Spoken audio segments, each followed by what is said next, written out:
አሁን ደግሞ በእውነት በአይነቱ እጅግ በጣም ለየት ባለ ሁኔታ ነው ይዘንላችሁ የምንቀርበው። እንግዲህ የኢትዮጵያ ይሁዳውያን ወደ ሀገራቸው ወደ ቅድስት ሀገራቸው ወደ ኢየሩሳሌም እንዲመለሱ ያው እንግዲህ ከእግዚአብሔር ቃላት ውጭ በትናቸዋለሁ ሰበስባቸዋለሁ እንዳለው ከሱ ባሻገር ማህበረሰባችን በያሉበት ቦታ በሙሉ በ80ዎቹ ዓመተ ምህረት ከቦታ ወደ ቦታ ከገጠር ወደ ገጠር ከአንድ ቦታ ከርሞ እየተንቀሳቀሱ ምዝገባ ነበር። በእርግጠኝነት እናቶቻችን አባቶቻችን ይህን ታስታውሳላችሁ። ይህም ምዝገባ ካደረጉት አንዱ አቶ መኳንንት በላይነህ ናቸው። ጤና ይስጥልን። ጤና ይስጥልኝ። ባይነሳይ መኳንንት ጤና ይስጥልኝ። እንደምን ናችሁ? እንደምን አለ አቶ ባይነሳይ መኳንንት? እግዚአብሔር ይመስገን። እሺ እኔ ያን የምዳበረ ማካሻ ማን ጋር ነው? አይቸው ነኝ አሁን የምታናገረኛለ። አዎ ቀደም ሲል እንግዲህ አው ስራ አስኪያጅን ቶሜር ስላናገረ ነው። አዎ በቅድሚያ ካንተ ጋር እንግዲህ በይፋ የተገናኘንበተኝ ባለፈው ወር ማለት ይቻላል አባታችን አቶ ስማኒ ፈቀደ ከዚህ ዓለም በሞት በተለዩበት ሰዓት የሳቸው የህይወት ታሪክ ሲነበብ ያንተ ስምም ተነሳ። በአጋጣሚ ይዛ ቦታ ስለነበርኩኝ አንተን በህይወት ታሪካቸው ውስጥ አንተን ጠቅሰዋል። የጠቀሱበት ምክንያትም ትልቅ በተለይ እኛ ይሁዳውያን ኢትዮጵያኖች ወደ ቅድስት ሀገራቸው እንዲመለሱ ትልቅ አስተዋጽኦ ካደረጉት ያ አንተ የዞርክ የመዘገብከው መዝገብ ስር መሰረት ሆኖ እስካሁን ድረስ እያገለገለ ይገኛል። ወደዛ ከመግባታችን በፊት ግን እስቲ ባይነሳይ መኳንንት ማን ነው? የተወለደ የታደገ የት አካባቢ ነበር ኢትዮጵያ ሲኖር የነበረው የሚለውን በዚህ እንጀምር። እሺ ተወዳራባ ለዚህ ላቀረባችሁኝ አቅራቦት ተወዳራባ አመሰግናለሁ ከልብ። እንግዲህ ባይነሳይ መኳንንት አመነ ተወልጄ ያደግኩኝ ሰሜን አውራጃ ጃናሞራ ወረዳ ሸዋዳ ከሚባል ሀገር ነው የተወለድኩት። የኖርኩም ከዛው ነው። ግን እንዳጋጣሚ እናቶቻችን ሲወልዱ በዚያን ወቅት ወደ እናታቸው ወልዱ ነበር፣ ወደ ወላጆቻቸው። እናቴን እርጉዙና መውለጃዋ ሲቃረብ በየዳ ወረዳ ከምትኖረው እሚታዬ ከእናቷ ቤት ሄዳ በየዳ ወረዳ እዛ ዳግባ ከምትባል ጎጥ ተወለድኩኝ። 41 ቀኗን አድርሳ ያው ሸዋዳ ካገሯ አደግኩኝ። ከዛ ድጌ ያው እንግዲህ ያው ትምህርትም እንዳጋጣሚ ትምህርት ቤት አልገባሁም። ግን አንዱም እያልኩኝ አማርኛ አጣርቼ ማንበብና መጻፍ ቻልኩኝ። ከዚያም ደግሞ ዕብራይስጥም ደግሞ ትንሽ እንደዚሁ ደግሞ አጋጠመኝ እና ተማርኩኝ። ዕብራይስጥም ተማርኩኝ። በዚህ እንዳለሁኝ በ67 ዓመተ ምህረት እንደ ኢትዮጵያ ዘመን አቆጣጠር ማለት ነው። አዎ መጋቢት 5 ቀን ከዚህ በኢትዮጵያ ገጠር የሚኖሩ ይሁዶች ወርት ድርጅት ትምህርት ቤት ሊከፍትላቸው ጂሎንቴ የሚባል ፈረንጅ የሚናገርም ዕብራይስጥ አይናገርም፣ አማርኛ ነው። እንደፈለገ ይመጣል። ከዛ ሸዋዳ እንግዲህ የታወቁ ትልቅ ሰውዬ አለቃ ተሰማ ጥፍቅ ይባላሉ። በሳቸው ስም ነው ሀገሩ የሚጠራ። አለቃ ተሰማ ገሬቱ ነው ተብሎ ነው እንደው ተጠሪ ነው። እና ከሳቸው መጥቶ ሲጠይቅ እሳቸውን የተማረ ልጅ ካላችሁ እርሶድም ካለ የፈለገም ቢሆን አማርኛ ጣርቶ የሚጽፍ የሚያነብ ልጆቻችሁን የሚያስተምርላችሁ እና ኦርክ ድርጅት ነው ልኮ የሰደደኝ ሲል እሺ ብለው እኔ ልጅ የለም ግን የጎረቤት ልጅ አለ ብለው እኔን አስጠሩኝ። እኔ ስትፈለግ አንድ ብርሃኔ ተሰማ የሚባል እሱማ እንዲያው ዕብራይስጥ ያውቃል አለ። ብርሃኔ ተሰማ ያለቃ ተሰማ ልጅ ነው። አሁን ትልቅ ሰው ነው፣ እሱም ያውቃል ሲል ያን ጊዜ ያን ፈረንጅ አነጋጋሪው ይህ ልጅማ ዕብራይስጥ ያውቃል አለ ሲሉ ዕብራይስጥማ ካወቀ እንደውም እሱ ነው የምፈልገው ብሎ ከዛ ተፈለኩ መጣሁኝ። አሁን ይሄ ነው አለ። ዕብራይስጥ ይችላል፣ አማርኛ ታውቀናል አለ። አዎ ሌላስ ምን ታውቃለህ አለ። ትንሽ ፊደል ለይቻለሁ ዕብራይስጥ አልኩኝ። መጽሐፍ አለህና አለ። አላመጣሁኝ፣ አሳየ። ወዲያው አነበብኩለት። ሳነብ ጨለመና በሉ ካሁን ጀምራችሁ ለልጆቻችሁ አስተማሪያቸው ነው እሱ ነው ትምህርት ቤት ለጊዜው እናንተ ስሩለት አንዳንድ ሊፈርማችሁ ስጡት። እዚህ ላይ ግን እንደው አቶ ባይነሳይ ዕብራይስጥ ቋንቋ ከየት ተማርክ በዛን ሰዓት አንተ እንዴት አወቅ? እንግዲህ አንተ እያልኩ ነው ማናገር ከይቅርታ ጋር። አመሰግናለሁ። እኔም የምፈልገው አንተ የሚለኝ ነው። እኔም ደግሞ ለዚህ ለአንቱታውም አልደረስኩም ባይኔ ዕብራይስጥ ከቤት ነው የተማርኩት። ይገርማል። ከየት ተገኘ መጽሐፉ? ወደዚህ ስንመለስ እንግዲህ ጥቂት ይስባል ብዬ ነው ለሰዓት ለማባቃት እንጂ ዕብራይስጥ እንግዲህ የኔ ወላጆች በእውነት እንግዲህ አክባሪዎች ናቸው። አንድ ሰው መምህር ፀሐዬ ይስሐቅ ይባላል። አድርቃይ አማርኛና ዕብራይስጥ የሚያስተምር ሰውዬ ነበር። መምህር ይስሐቅ ማን? ይስሐቅ መምህር ፀሐዬ ይስሐቅ። ፀሐዬ ይስሐቅ ትግሬ ነው። አሁን የሱ ዘመዶቹ ከአድርቃይ ነው የሚያስተምር። ዛሬማ ዘመዶች አሉ። ከዛ እኛ ደግሞ የአባቱ ወገኖች ናቸው ለሱ ለሰውየው ቁርጥ ዘመዶች። አሁን እነሱ ሄዶ ወደ ሰሜን ለሄድ ባካችሁ ሸጊ ሲላቸው አይኛ ይመቸነም ወንድማችን ሸዋዳ አለ መኳንን ታመነ የሚባል እንደማንም ብለህ ከሱ ድረስ ብለው ደብዳቤ አስይዘው ሰደዱት። በዚያ መሰንበቻ መጥቶ ሲሰነብት ዕብራይስጥ ማስተማሪ መሆኑን ጠየቀውና አባቴ ፊደሎችን ጽፎ ነገረኝ።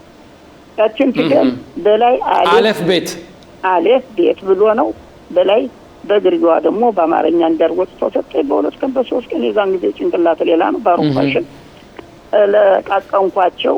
አሁን ከዚያም በኋላ ምናልባት ወደ አማርኛው አይኔ እያደላ ነው። በመቼ ዓመተ ምህረት ነበር ይሄ? ይሄ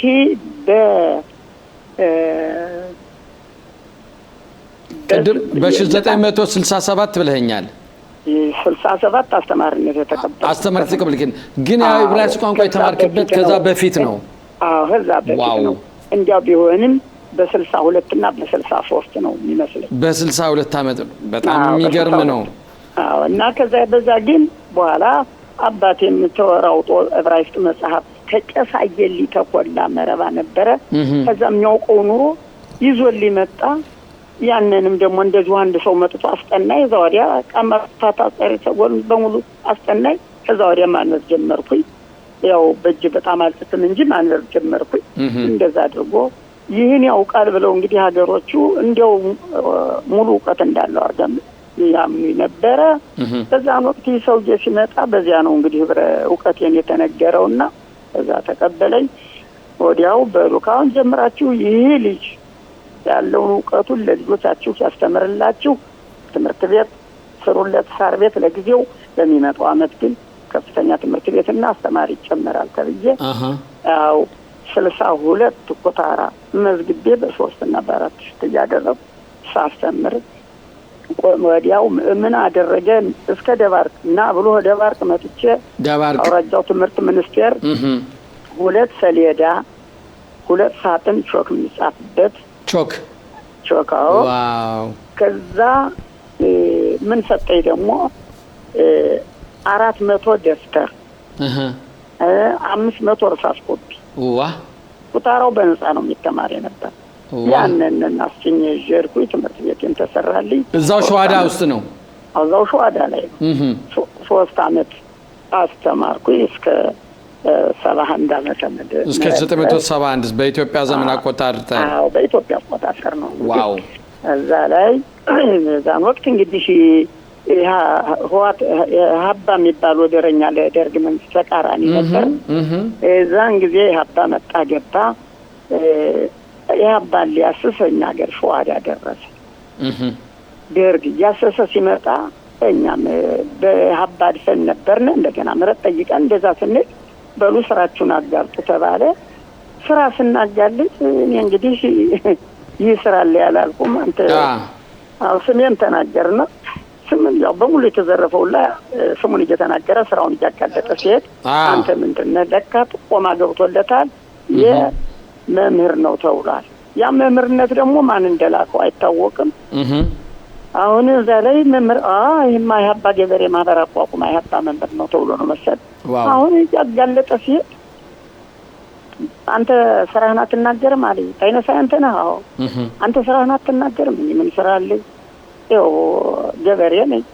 መምህር አይደለህም ማለት አስተማሪ አይደለህም ማለት አስተማሪማ ነኝ እንጂ አስተማሪማ ነኝ። ግን ወርት ድርጅት ወርት ምንድነው አለ ተጣራረኝ። እንግዲህ ወርት ምንድነው?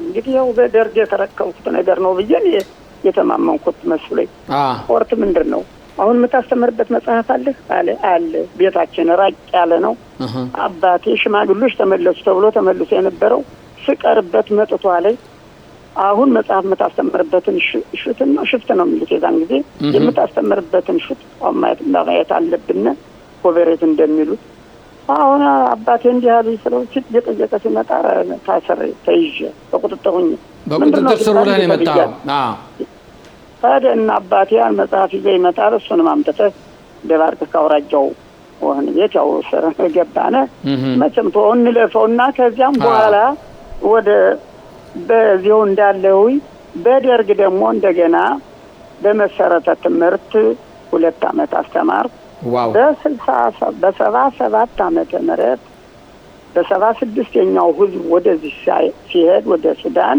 በሱዳን አድርጎ ያው ጉዞ ተጀመረ ማለት ነው እንግዲህ ጉዞ ተጀመረ አሁን ከዚህ ላይ በ73 አካባቢ መምህር ስማኒ ፈቀደ ካደ ደባርቅ ባውራጃው ትምህርት ቤት የመምህራን ደሞዝ ከፋይ ነበረ ከዛ ላይ አሁን እኔም አረ አጃቢ ሲባል አንድ ልጅ ያወዳድራል ቦርድ ወታደር ጋር እኔ ዛን ጊዜ አልፈለኩትም ነበር አሁን ታማኝነት አለው እንግዲህ ሂሳብ ችሎታም አለው ይልና ያወዳድራል አንድ ስላም ልጅ ወጣ ሁለተኛ ነው ወጣው ያን ስላም ልጅ ሲመረመር ከቋንጃው ውስጥ ያለው ሩጦ አያመልጥም ተብሎ አይቀድም ተብሎ እኔ የሷ ሩጦ አያመልጥም አይቀድም ፈተና ላይ እኔ ሷጃቢ ሆኜ ያው አመት ከ7 ወር እንደሰራ ነው መልሶ ያባ ገባ ማን ሆዋት ገባ እንደምስሶ ወቅቱ የነበሩት አጋዮች አቶ ስማኒ ፈቀደ እስራኤሎች እየታደኑ የሚያዙበት ወቅት ነበረ አይፈራቸውም ቀርቦ ካውራጃው መስሪያ ቤት አስርሰው በእስራኤል ላይ አይደል ጀምራችሁት ያለ ጠላትማ እንግዲህ እዚህ ማቷል የሚያግራራ ያለ ያው የታሰሩ አስፈትቶ ይሰድ ነበር በዚህ እንዲህ እንዳለነ አሁን በ76ኛ ህዝብ ወደ ሱዳን መጥቶ በ77 ዓመተ ምህረት ከስደት የተፈናቀለውን ሰው እንግዲህ ህዝቡ ነቅሎ መጥቷል የነበረበት ሀገር ተፈናቅሏል ያለበትን ለማግኘት ክቶ አድራሻውን ፈልጉ ተብሎ ሙላው ማሙና ምትኩ ሰናይ ሙላው ማሙ ሙላው ማሙ ዳባት አውራጃ ወገራ አውራጃ ነው ምትኩ ሰናይ እንደዛው ነው ደቋ ነው የሚኖር የነበረ ለስሜንና ለወገራ ኃላፊ ሆነው ተጠርተው መጡ እነሱም ያን የሚቀበሉትን ተቀብለው ማን ይሻላል እንግዲህ የሚተባበር ሲባል ስሜን ሸዋዳ አንድ ልጅ አለ ባይነሳይ መኳንንት የሚባል ብለው ተደባርቅ አስጠሩኝ ያለነኛ በህዋት ውስጥ ነው የኛው ሁላ ይዘውታል ተነስቼ ስመጣ ከዚያ መንግስቱ ይባርከን መኳንንት ሰንበቱ ነብሳቸው መኳንንት ሰባንቱ ነብሳቸውን በቅርብ ነው የተሰውት አፋፍ የሚባል ቦታ ነበር ደባርቅ አካባቢ እነሱ ሁላ አሁን በላንተ ልጅ እንግዲህ ስሜን በሙሉ ያንተ ነው በህዋት ስላለ እንዴት አርገነ ይህን ህዝብ የምትመዘግበው እንዴት እንደዚህ ነው እና ህዝብ ለመመዝገብ ነው አቶ ስማኒም የዛን ጊዜ አማካካሪ ነው ግን በጣም እየተጣረሩ ታውራጃው እስከ ስራው ሁሉ አግደውት ነበር እንደውም ይዞ ይኮለላል በማለት አሁን እዛ ላይ እሺ እንግዲህ ሀገሬ ነው ወገኔ ነው በማለት የጃና ሞራ ወረዳ የበየዳ ወረዳ የጠለምት ወረዳ በኩታ ገጠም ያድርቃይ ወረዳ እንኳን ሌላ የደባርቅን ወረዳ ህዋት የረገጠውን ምድር ገመስ ይባላል በዘብዛባ በበታች ማን የሚባል ምድር ገመስ ይባላል ምድር ገነት ያን ሁላ በሙሉ እየተዛዋወርኩኝ የተሰጠዋት ቀንም 45 ቀን ናት ዋው ያን እንዴት ይቻላል ግን በዛ ላይ የምትዘዋወሩስ እንዴት ነበር መኪና ትራንስፖርት የለም እንግዲህ ከዛ የተሰጠውት መዝገብ ከባድ ነው ያን መዝገብ ተሸክሜ ነው አሁን መጀመሪያ ከዚያው እንደሆንኩኝ አቀርቡን የጃና ሞራ ወረዳ ግማሹን መዘገብኩት ግማሹን መዝገበ ቤት ወደ ድብል ወደ መሻ ወደ ጠለምት ወረዳና ወደ በየዳው ወረዳ ለሄድ ሲል አዛኔ ቸኮለ የሚባል አሽክሎም አለ አዛኔ ቸኮለ አብሮኝ ይህን መዝገብ ይዘህ እንዴት ነው እንደው አለ። እኔ ደግሞ በእውነት በዚያን ወቅት የተሰጠሁት መመሪያ ምስጢሩን ሰው እንዳይሰማው፣ ማንም ሰው እንዳይሰማው። ያው ለምን በሚስጥር ሆነ? ችግሩ ምንድነው? ህዋት ይፈልጉታል፣ ይጣረራሉ ህዋቶች። በማህማኒ ጋር መጣው መዝገብ ማላከ የሚባል ነገር እኮ አለ። ዋው!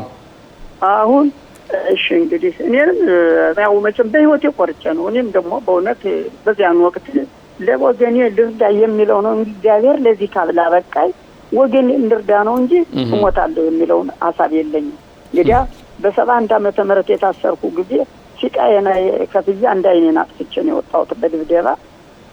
ያም እየወቀሱ አባቴ ግን ምን አለ፣ አንተ ልጅ አሁን እኮ የምትሄዳው ወደ ሞት መንገድ ነው፣ መርቀይ ልወጣ ወደ ስራት አልመረቀኝ፣ የምትሄድ እኮ ወደ ሞት ነው። ምን አደረኩ ልጅ? ምን ሰራው? አንተ ሲቃይ እኮ እኔም አንተ ገብቼ ስንት ወር እንደታሰርነ ታውቃለህ ቢለኝ፣ አይ እንግዲህ አባቴ መዝገቡን ብታየው ፕሮፌሱን ብታየው አንተን ያገፋፋል። የነበረበት ሀገር የተሰደደበት ምክንያት የነበረው የቀንድ ከፍ የጋማ ከፍ እና ተብሎ ለይሁዶች የመጣውን ይሁዲ ፈልጉ ሲባል እንዴት አርጀን የእስራኤሎችን አልፈልግም በዚህ ደረጃ ሲያበቃ አባቴ ስለው ኧረ እንደ ስራ ብሎ እሱ ያው አቶ ባይነሳይ መኳንንት በእውነት እጅግ በጣም ታሪካዊ ከማንም ልንሰማው ልናውቀው የማንችለው ታሪክ ነው እየነገርከን ያለን። አሁን በዚህ እናቁምና እንዳው የፊታችን ሰኞ በስልክ ሳይሆን እዚህ ከኔ አጠገብ መተህ ቁጭ ብለህ ለተመልካቾቻችን ይህን ታሪክ በግልጽ እንድታስረዳችን በዚሁ እንዳው ቃል ብትገባልኝ።